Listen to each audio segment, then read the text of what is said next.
The Health Secretary, Jean Freeman, says she's not going to step down over the ongoing infection crisis at the Queen Elizabeth University Hospital in Glasgow. I'm not going to resign because my focus is on fixing these matters and restoring public confidence. That's the right thing for me to do. Her comments come after more revelations about the troubled complex, which has been put into special measures following the deaths of 2 children. Let's speak to the health journalist Penny Taylor. Morning to you, Penny. Good morning. What more have we learned about what is going on at the Queen Elizabeth University Hospital? Well, obviously, the Sunday newspapers in Scotland covered this story extensively. The Scottish Mail on Sunday, for instance, established that a 3rd child was infected in what they describe as the deadly water bug scandal at the hospital. The child who has thankfully survived, allegedly contracted infections. He was very, very ill and had been treated on the same ward as that where the 2 children that have been identified as having been involved so far died.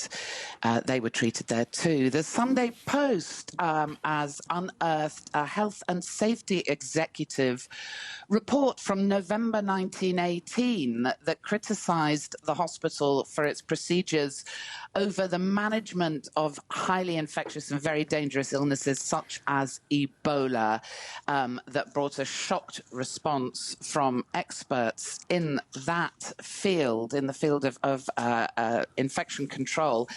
And in the Sunday Times, it raises questions about a nearby sewage plant, the Shield Hall Wastewater Treatment Facility, to give it its full name, which is very close to the hospital. People through the years, I mean, remember that the Southern General Hospital was on that site before the new Queen Elizabeth University Hospital, and the wastewater plant has always been there, and it's raising questions about that. And what has the Health Secretary been saying in response to all of these stories? Well, the Health Secretary gave an interview yesterday to Gordon Brewer on the Sunday Politics television show, where she went into as much detail, clearly, as there is available about what she knows about the situations affecting children and adults, actually, at the hospital. You know, this is Europe's largest hospital. It completed in 2015, built at a cost of £842 million. You know, was meant to be the future of hospitals in Scotland: modern, clean, single rooms. It sees something like 750,000 patients a year, many of them undergoing chemotherapy or bone marrow transplants, which makes them very, very vulnerable to infection, obviously. And what are the opposition parties saying about all of this? Well, obviously, many politicians are calling for Jean Freeman to go. I mean, for instance, Ruth Davidson, the former leader of the Tories in Scotland, in her column in the Mail on Sundays is excoriating and saying why the minister has to go.